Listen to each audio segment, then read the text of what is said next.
Nature of managerial economics. The managerial decision-making process. Alam nyo ba, managerial economics is worth studying because it offers answers to a variety of fundamental questions. For example, how do managers make good operating and planning decisions? What pitfalls must be avoided? When are the markets too attractive that entry becomes appealing? How to effectively motivate employees to produce more? These questions involve meaningful economic issues that pose a continuing challenge to managers. Successful managers make good decisions, and one of the most useful tools employed by these successful managers is the methodology of managerial economics. So what then is managerial economics? Managerial economics is the analysis of major management decisions using the tools of economics.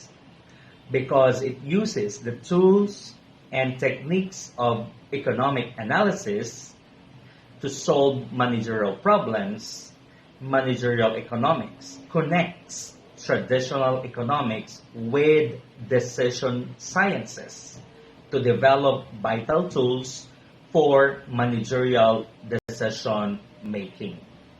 Managerial economics applies many familiar concepts from economics to aid managers in making better decisions.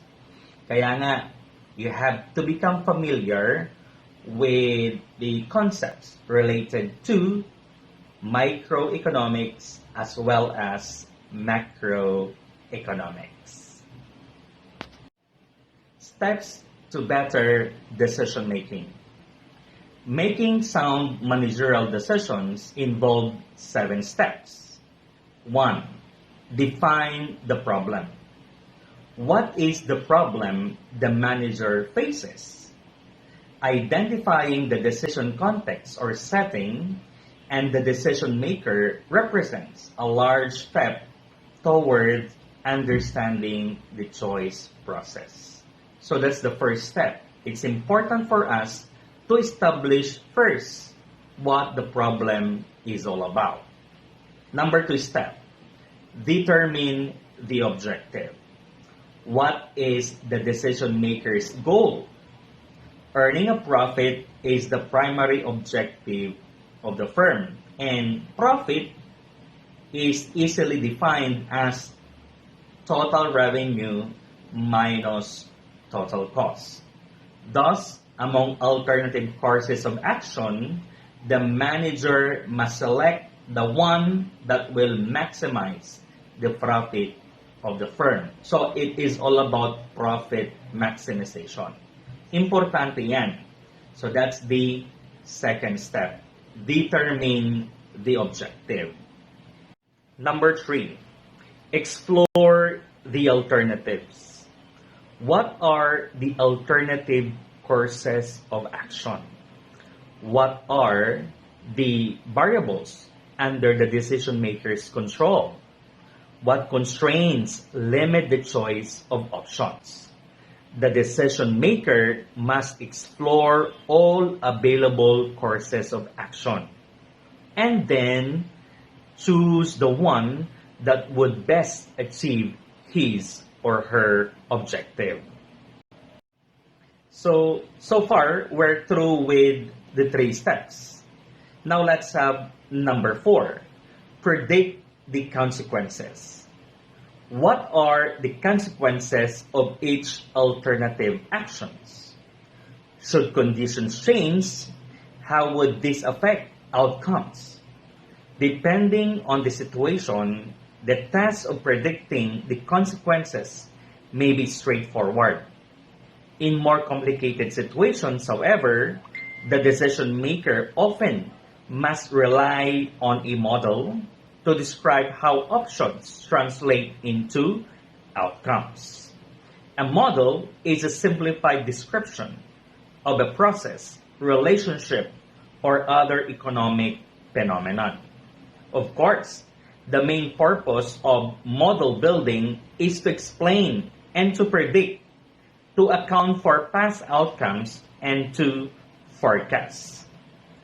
Keep in mind that the best model is the one that best describes reality and is the simplest.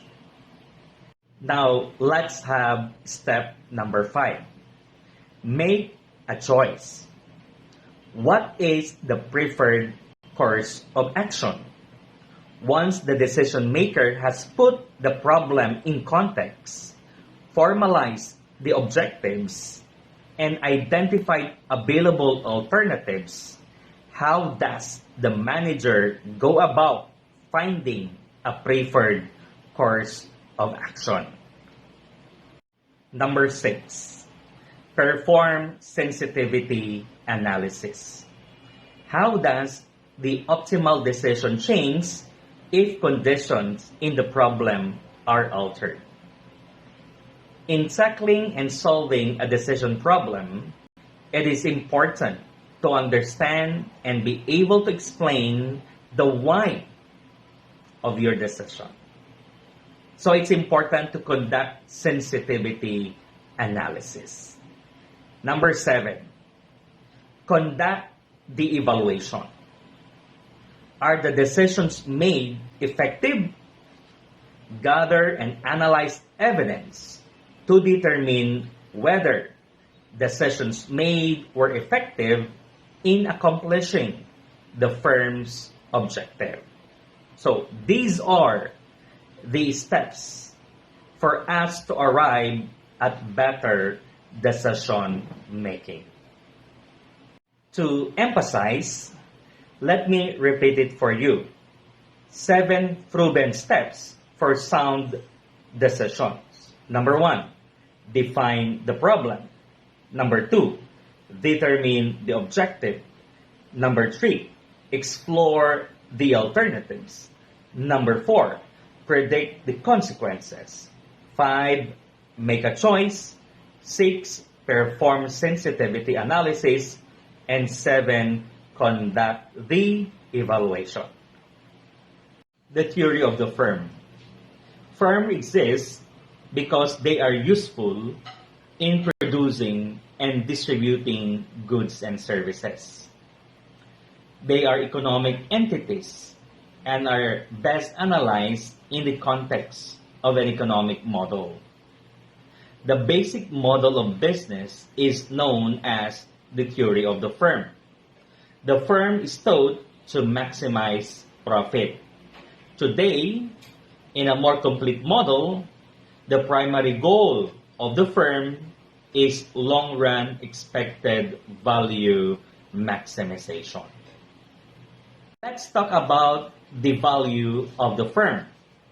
The firm's value is defined as the present value of its expected future profits and can be expressed as follows, as in equation 1.1. So here we have pi 1, pi 2, up to pi n. These are the expected profits in each year, T. I is the appropriate interest or discount rate. In summation form, so we can easily express these expected profits to simplify our equation. But equation 1.1 can be rewritten as in equation 1.2. That is, if we take note of our definition of profit, that is the difference between total revenue and total cost. Thus, in making any decisions, the manager must attempt to predict its impact on future profit flows and determine whether indeed it will add to the value of the firm. Constraints and the theory of the firm.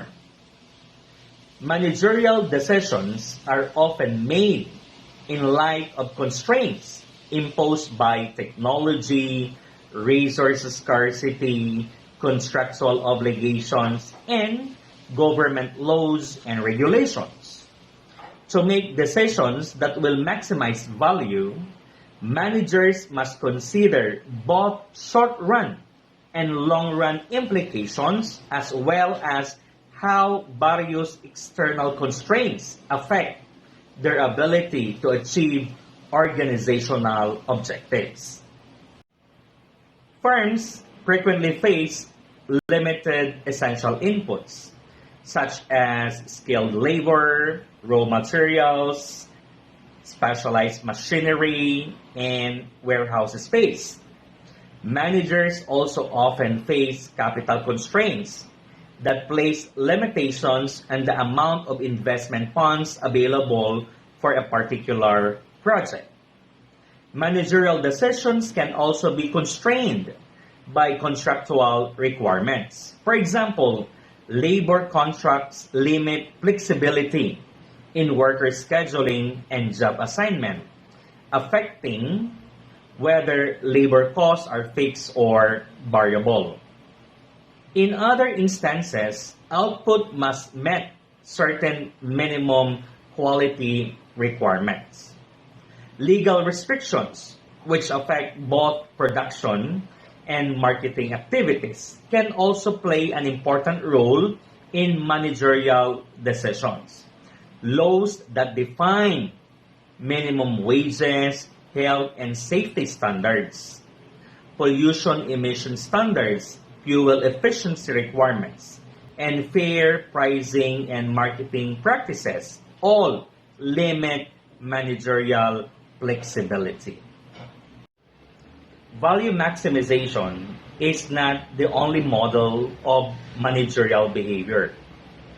In fact, may mga alternative models to the theory of the firm. So here, we will mention only two. Firstly, satisficing model. Do managers really try to optimize? Ibig sabihin, seek the best result or merely satisfies. Ibig sabihin, seek satisfactory rather than optimize results. The model of satisficing behavior posits that the typical firm strives for a satisfactory level of performance rather than attempting to maximize its objective. Thus, a firm might aspire to a level of annual profit, say 80 million pesos, and be satisfied with policies that achieve this benchmark. This behavior is particularly prevalent if identifying and analyzing other potentially more profitable courses of action is complicated and costly. Second, maximizing sales model. Total assets are a visible benchmark of managerial success. Studies show a close association between executive compensation and company sales.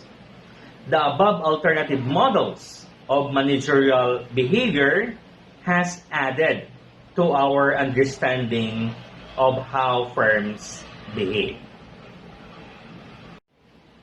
Talking about economic costs. Basically, economists deal with something they call opportunity costs or alternative costs. Opportunity cost is the amount or subjective value foregone in choosing one activity over the next best alternative. These costs must be considered whenever decisions are made under conditions of scarcity. This means that the cost of a resource is what a business must pay for it to attract it into its employ, or put differently, what a business must pay to keep this resource from finding employment elsewhere. To get down to specific examples, we can mention the following. 1. Replacement cost versus historical cost. To an economist, the replacement cost of a piece of machinery and therefore the level of periodic depreciation on the replacement cost is important, whereas an accountant measures costs and depreciation on a historical basis. Number 2, implicit costs and normal profits. The owner's time and interest on the capital they contributed are usually counted as profit in a partnership or a single proprietorship. However, the owners could work for someone else instead and invest their funds elsewhere. So these two items are really cost to the business and not profit. The preceding item is not relevant in the case of a corporation. The preceding item is not relevant in the case of a corporation because even top executives are salaried employees and interest on corporate debt is deducted as an expense before profits are calculated. However, the payments made to the owners or stockholders, dividends, are not part of costs. They are recorded as distribution of profits. But surely, part of the shareholders' return is similar to the interest on debt because stockholders could have invested their funds elsewhere and required a certain return in order to leave the investment with the corporation.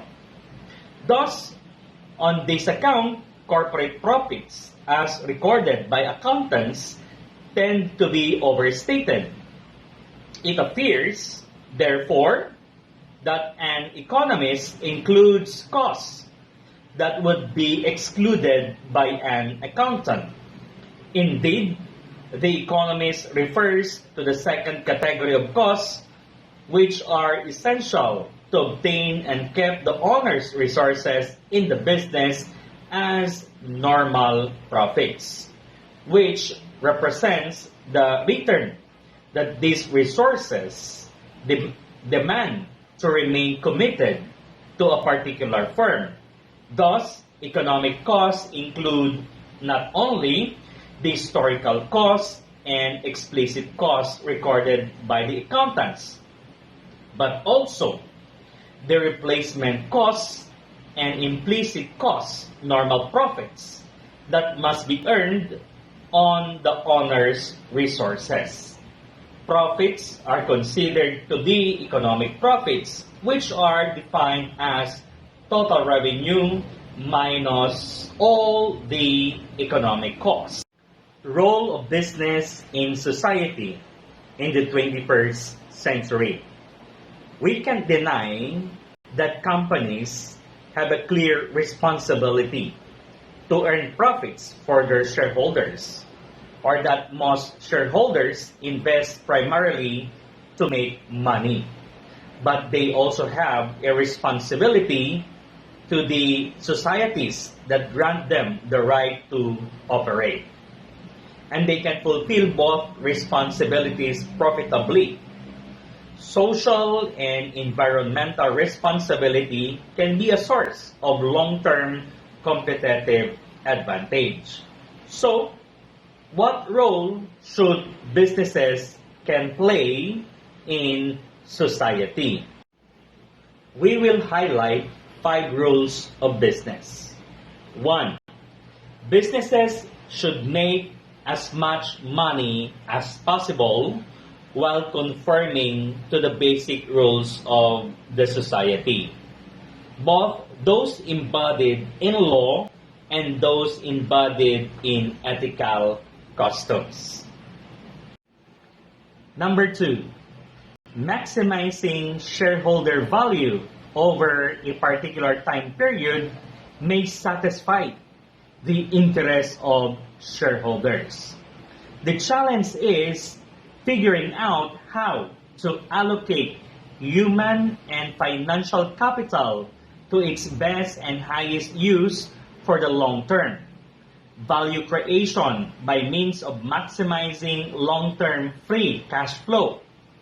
To maximize long-term free cash flow, a company must properly manage its relationship with all of its shareholders. Number three, a growing number of investors are looking for responsible investment opportunities that promise a mix of both financial and social returns. Number four, businesses benefit from social stability and broad prosperity. They need educated, hardworking, ethical employees and reliable, efficient suppliers. And they need public infrastructure, not only physical infrastructure like highways and airports, but also social infrastructure like good schools, safe neighborhoods, and effective legal system. Number five, the last one, capitalizing in community and workplace health programs makes good business sense, providing returns on investment through cost savings and increased productivity. Because it's important for businesses to take note of these very vital rules for them to become or stay competitive in the 21st century. Sigurado, if businesses that ignore the broader social and environmental context in which they operate are likely to pay a price. For example, reputational damage and loss of brand value, failing sales, difficulties in recruiting talent, lower worker productivity, corruption, tougher government regulation, or an increase in climate change-related costs. Kaya it's important for businesses to seriously observe these rules. But businesses cannot solve such problems by themselves. Solutions depend on innovative collaboration among private companies, non-profit organizations, and most important, with the government.